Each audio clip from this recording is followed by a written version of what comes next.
Welcome to Deep Pockets by Petra Söderling, a conversation about governments, technologies, and innovation. You're now listening to Season 3 of Winter 2024. I call this season The Book Club.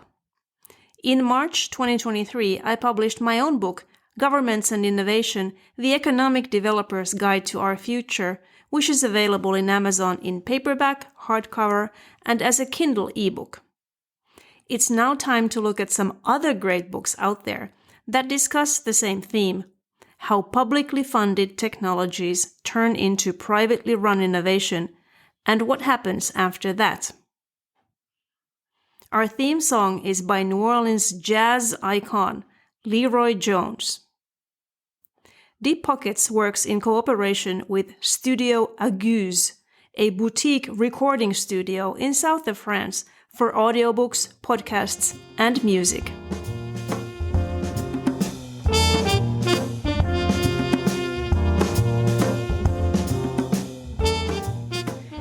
If you're listening to this episode on your phone, you are currently using a radio spectrum. It's unlikely that you know the frequency of this band, let alone paid any attention to the international treaties of the frequency allocation decisions in your country. Radio connectivity is something that we as consumers expect just to be there for us when we need it, in the speed and bandwidth we need. It may be a surprise that radio spectrum is a limited resource, becoming more and more limited as new uses and new users are being added. Today's guest, Jennifer A. Manner, knows everything about this subject, as she literally wrote the book, many books in fact, about the standardization, allocation, and innovation around radio waves. Her first book, Spectrum Wars: The Policy and Technology Debate, came out in 2002, just when wireless devices first started using data. Spectrum Wars gave guidance to the leaders in telecommunications on how to navigate this new space. The same year, she also published The Global Telecommunications Market Access, where the primary focus of the book was the regulatory environment and how it impacts market access strategies and the implementation of these strategies. If spectrum allocation was a hot potato in 2002, things are certainly not easier in 2024. The book that we're discussing today is Spectrum Wars: The Rise of 5G and Beyond. Jennifer Manner is the Senior Vice President of Regulatory Affairs at EchoStar. She also has served as an adjunct professor at Georgetown University Law Center on Global Communications Policy and Regulation. She's held several key positions at the Federal Communications Commission, FCC. She's testified in Congress on the satellite industry marketplace, was named as one of the most powerful women in the broadband and media industry for the second time by Cablefax, and also, as if this wasn't enough, has produced and directed 2 films, one called Zebrafish: Practically People, that studied using biomedical data, and the other called When Wire Was King: The Transformation of Telecommunications, which is currently showing on PBS stations across the United States, which is just extraordinary. Welcome to Deep Pockets, Jennifer. Thank you so much for having me. It's a pleasure. So I could have had a much longer intro with your resume. You've done so many fantastic things for telecommunications and the satellite industry. How did you originally become interested in this topic? So a couple of reasons, and I'm going to focus on the main reason, which is, as you said, spectrum is a scarce resource. And one of the areas that I've always found fascinating, which is how do you share a scarce resource, especially a resource like spectrum, which really isn't owned by any one company. It's shared. It's actually, we would say, the province of mankind. And how do you put those pieces together so that you can actually use it as at the highest and best use, most efficiently? And so I actually started with a real interest in admiralty and the law of the sea. And so this just took it up a level to spectrum. And then really part of the reason I like telecommunications and what I find so interesting is the many different countries that are involved. And how do you how do you reach agreement with a country you might be at war with?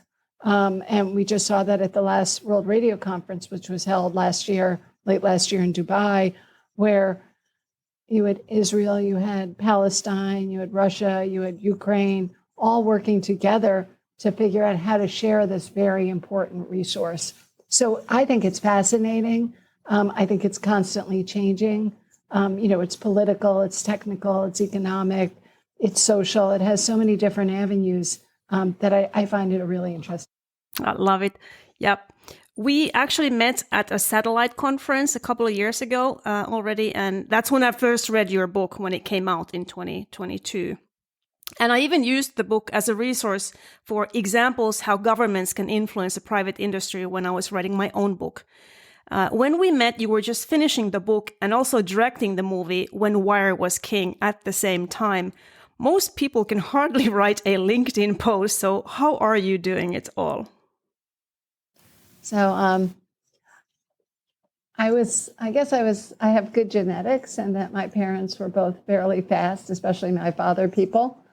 So I may not always be perfect, and I'm certainly not, but I try to make the most of my time. And I also get very bored very easily, which my husband said is the worst thing to see me. So I look for ways that I enjoy.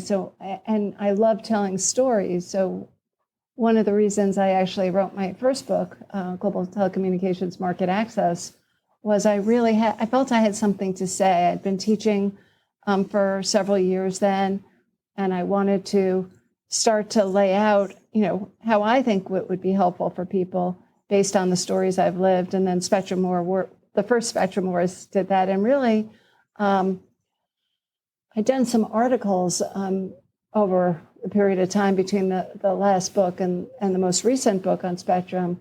And it really finally, there was such a market change in Spectrum in the late 2010s, early 2020s, that I really thought it needed to be thought out. And one of the things I thought most interesting was this merging, and I think it's happened even more, between technologies.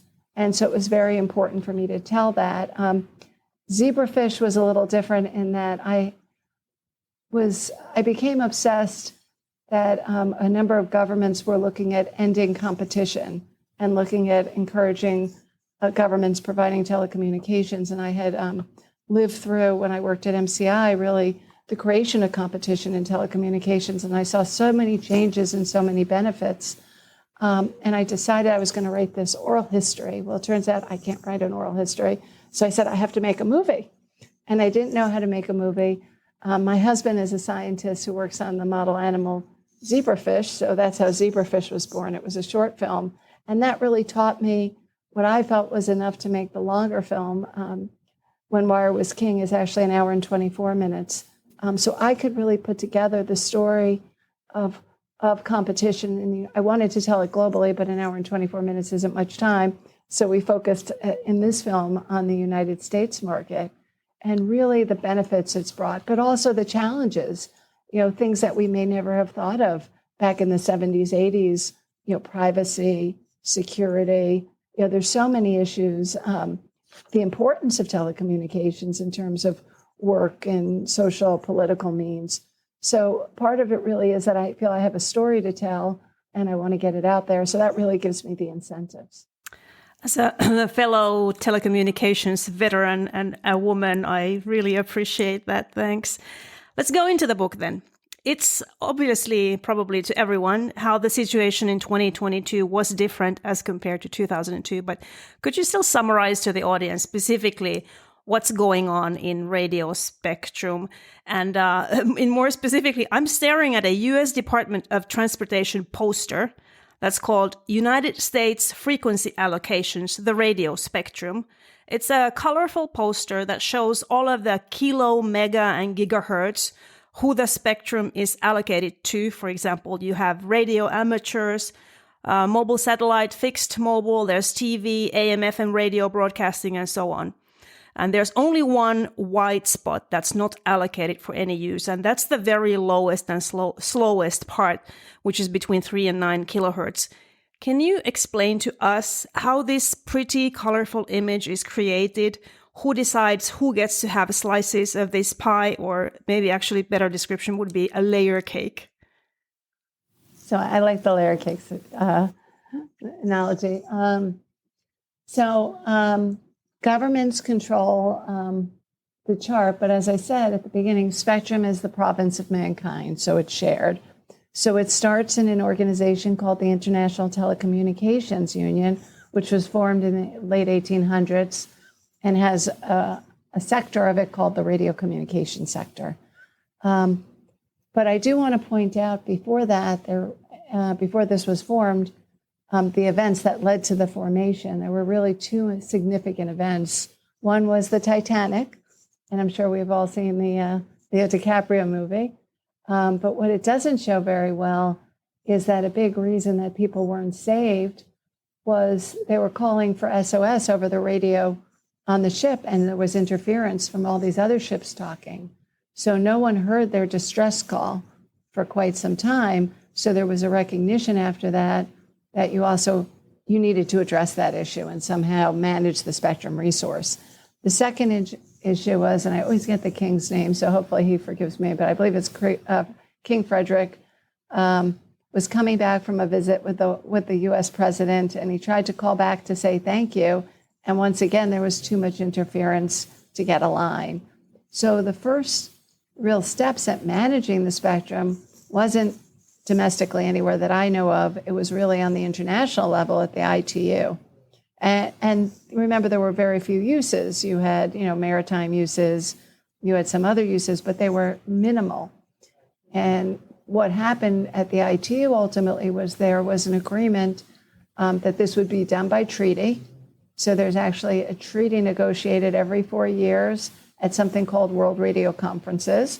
And we spend the 4 years between conferences doing studies based on an agenda set at the previous conference to be decided at that conference. And then countries, it's a treaty, so are bound to come back and implement that domestically. Now, what happens, you would say, if a country doesn't agree to that? They can take a footnote, it's called a footnote, but basically say, well, country X, I'll just pick on France, doesn't want to use the spectrum for this use. But if they do so, they still can only operate in a way that does not cause harmful interference to other countries operating consistent with the treaty. So what's developed is a system where we meet every 4 years. We just left the work 24. We set the agenda for 27. We had a number of issues decided. Everything, ironically, including Earth stations in motion for satellites, so using them on ships and planes, which is how this all started, to issues addressing radio sciences, Earth exploration, space sciences, to wireless, to mobile wireless, making sure there's sufficient spectrum for 5G, and so many more. And we set the agenda for the next 4 years. So we've started the study process, and one of the areas I do want to bring up that is being studied is lunar and cislunar communications. And so we're taking this from the Earth, and we've always taken it into space. Well, not always, not in the 1800s, but certainly since the 60s, we've considered space uses. But now we're thinking of uses on planets and how do you use the spectrum there. And I'm actually happy to see this being done early, because if not, it's going to be overly deployed and you're not going to be able to communicate. So I think it's really exciting. So then what happens, just staying with the 23 work, is we finish that conference. Spectrum can be allocated to specific radio services, as you said. So it could be to mobile terrestrial wireless. It could be to a fixed satellite service. It could be to radio astronomy, GPS. So there's many, many services that it can be allocated. At the ITU, we determine if it's on a global or regional basis. There's 3 regions in the world. Region 1, which is Europe, Middle East, and Africa. Region 2, which is the Americas, and Region 3, which is Asia Pacific. And there's actually, there was discussion, but no decision, that ultimately you may have to do planets in a new region, which I thought was an interesting discussion. Countries now take the final acts of the WRC, and they go to work implementing them. I say the majority of countries use what comes out of the WRC and abide by it. And we have very little problems. And the reason for that, and that's why I told you there's people who are enemies against each other, but we know we won't be able to communicate unless we all work together. So it's this incredibly unique process. And so then once you have the work, and let's say I create a new allocation in the 1 gigahertz band for mobile terrestrial wireless services, the country then will decide, well, what is that service? And let's say they want to use it for 5G, so they'll allocate the spectrum, and then they'll assign the spectrum to specific users. So in the United States, maybe that would be AT&T, maybe it would be Dish Networks, maybe it would be Verizon Wireless, maybe it would be a new entrant. But they'll decide how they want to license it. Do they want to auction it? Do they want to just do some other process? But that's done on the domestic level. And then in order to ensure there's no interference among borders, many countries work together. So for instance, the US works very closely with Canada and Mexico to try and harmonize what we're doing in the spectrum, what uses we're making of the allocated spectrum, so that we don't cause harmful interference to one another as well. And I know that happens all over the world. Countries are very concerned. Satellites are a little different in that we're up in space. And so there you actually coordinate operators through governments, coordinate directly with other operators to reach agreements on how they're going to operate. And part of the goal is to make the most efficient use of the spectrum because it is a scarce resource. But some of the decisions can actually result in some users being moved out. You may still have the allocation, but a country, frequency bands can be allocated to more than one radio service. And maybe there's an existing allocation for mobile service, but there's a recognition there's more a need for spectrum for satellite service. The country could then determine that, well, the mobile guys are kind of phasing out. We're going to move them to another band, and we'll let satellite take over. So there's lots of work both internationally and on the domestic level. But just to give you an example of how big the WRC is, when I started in 1995, when I was a small child, Sure. we only had about, I'd say, 1,200 delegates. And this last conference, I remember this is pretty much all the countries in the world, this last meeting we had over 4,000 delegates. So you can see the importance. The other interesting piece is governments are the only ones who make decisions at the ITU, but delegations end up consisting in many countries like the US and many of the European countries, Asian countries, so forth, being made up of both US and I'm sorry, not US, industry and government folks. And that's really important because industry knows in most cases more about how the spectrum is going to be used for commercial spectrum. So that way the governments have their advisors there. And then we also have other attendees who are members of the ITU who are sector members. They're not governments. Companies can join. My company is a member, and we can attend as that, but we do not have a vote.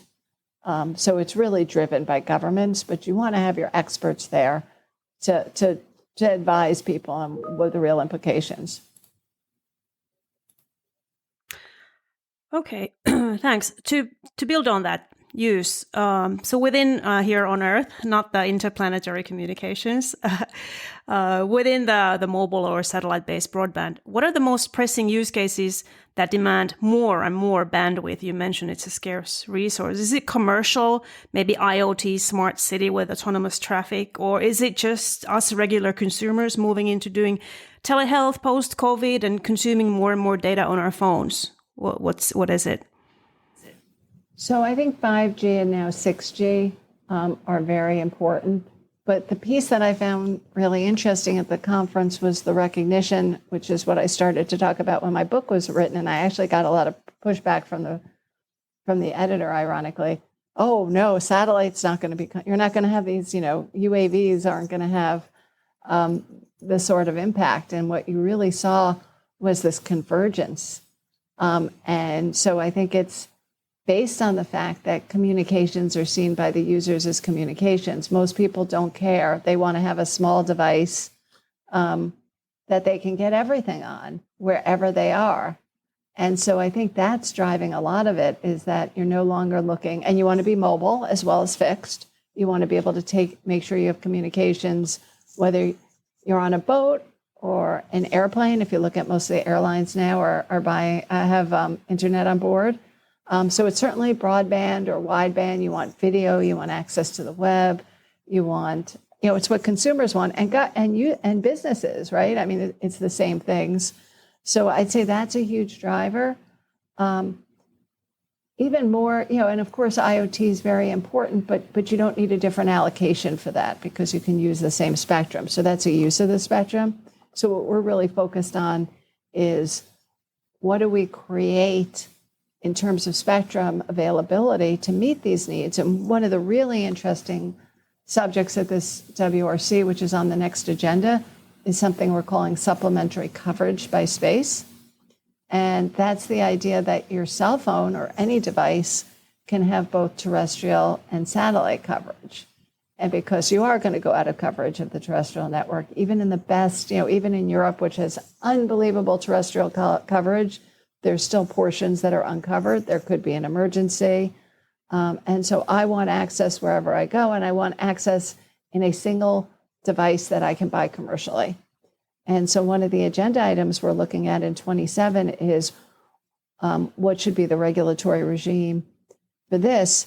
Now, that's only if, and this is which gets tricky, is we've always had very distinct allocations. So MSS, mobile satellite systems who use mobile satellite spectrum, can do that today. But there's a number of entrants who want to use terrestrial spectrum on their satellite. And so the question is, can you use terrestrial spectrum in space? The conference created a new agenda because they do think there needs to be some sort of allocation to the the satellite services. So that's going to be the decision. But if you're using terrestrial spectrum and it belongs to a licensed wireless operator, does there need to be some sort of tie-in? Because you don't want to affect that service. And how do you share the spectrum? So I think you're going to see a lot more of that. I also think there's a push because of the increased demand just in general. Everyone wants access, whether it's your watch, whether it's your phone, whether it's your laptop, whether it's an IoT device, your refrigerator, whatever. Everything needs spectrum. So the question is, how do we use it more efficiently? And there was a push in a number of cases to try and change the sharing regime for spectrum. So could we get more use out of the spectrum? How do we squeeze this? Because you're right, they aren't making more spectrum. You're able to access higher bands, but they have certain technical characteristics that make it harder to use for some purposes. So the key bands you're looking at, how do I do this in a way where I can protect the existing users and enable new users, but not have harmful interference? Because that's our goal at the end of the day, is to be able, everyone wants good, reliable services. You might have actually answered my next question. You alluded to this, but I'm going to ask it anyway. Excuse me.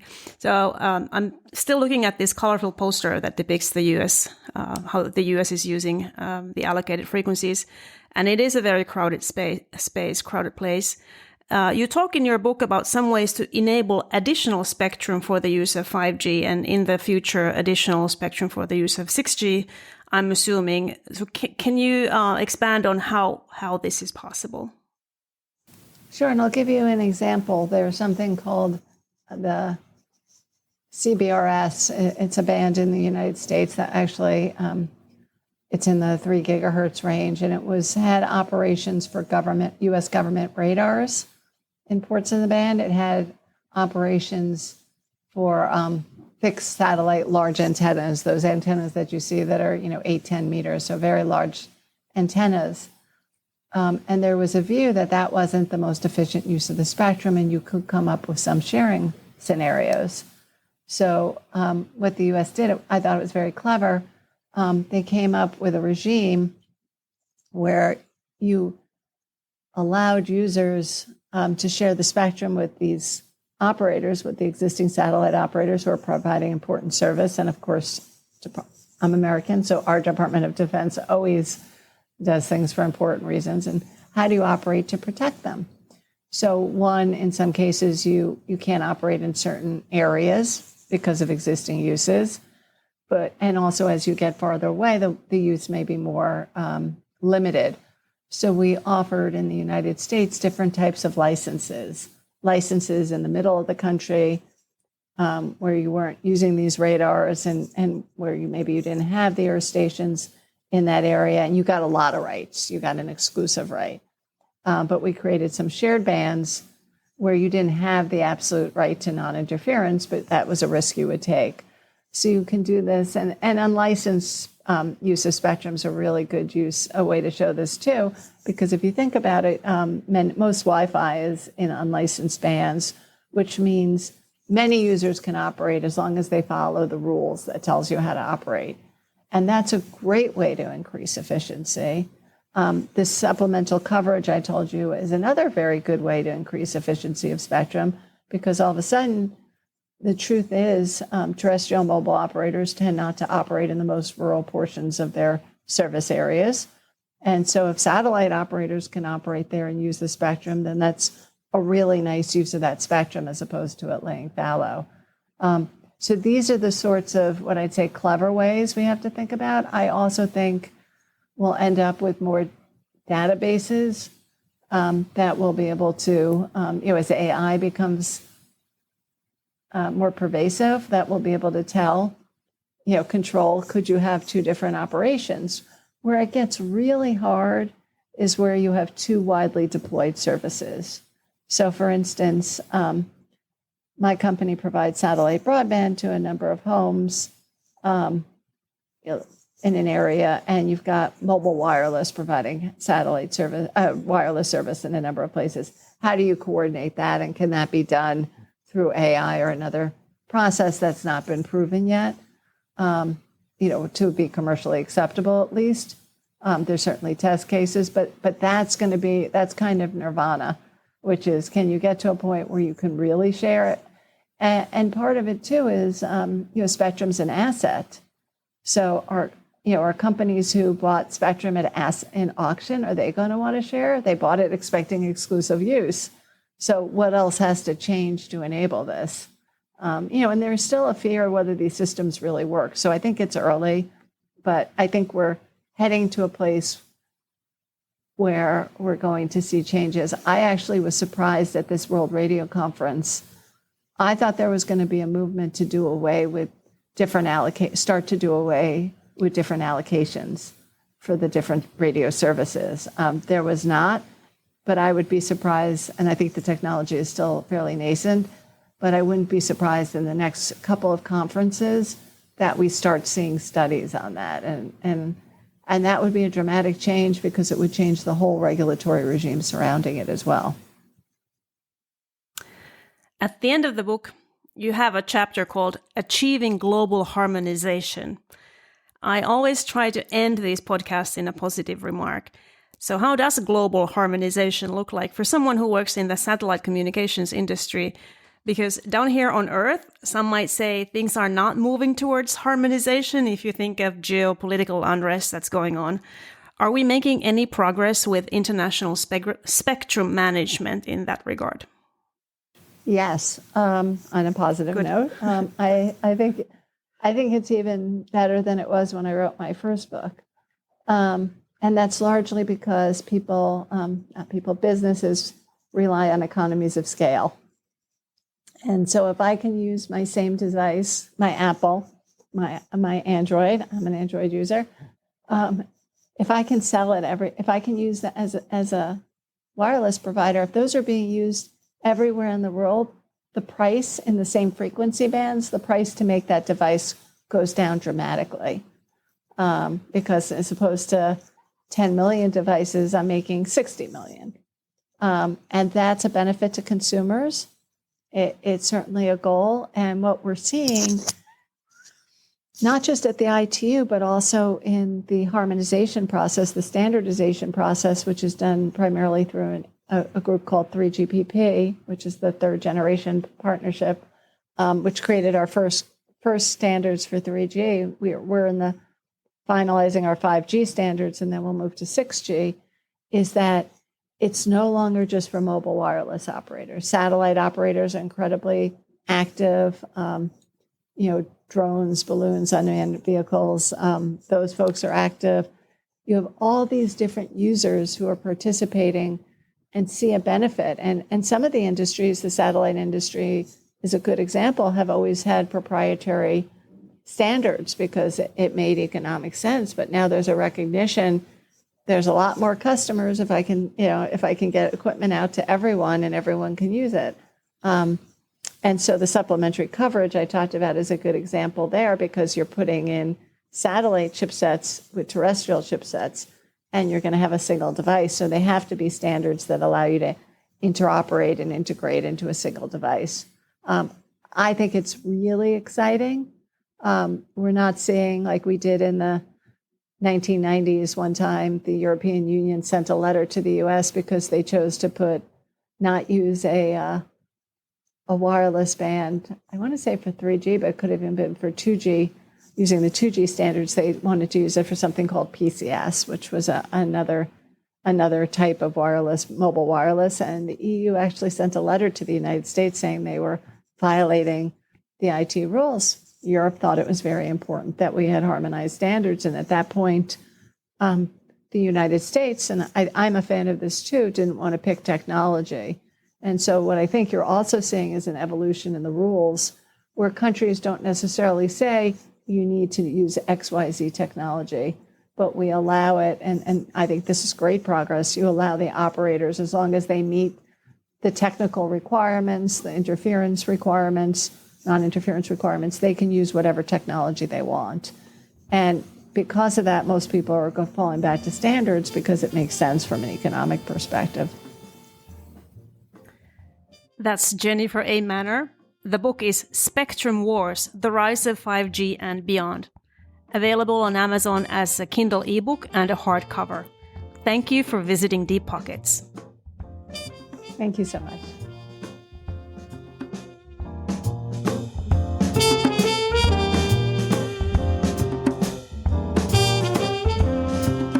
You've listened to Deep Pockets by Petra Söderling. To subscribe for more content like this, go to petrasöderling.com. The wonderful music you heard is by Leroy Jones, an iconic New Orleans Jazz Hall of Fame trumpetist. You can find this and other Leroy Jones tunes at your favorite online or offline music store. Deep Pockets works in cooperation with Maison de la Guse, a quaint bed and breakfast, and Studio Aguse, a boutique recording studio in south of France for audiobooks, podcasts, and music. Stay in the beautiful bed and breakfast Maison while recording your work, assisted by top hospitality and audio technology professionals. Find on Instagram as Studio Aguse, that's Aguze. Thanks for listening, and be sure to subscribe, like, rate, and share our episodes. It means a lot to me and to my guests. We appreciate your support. Thank you.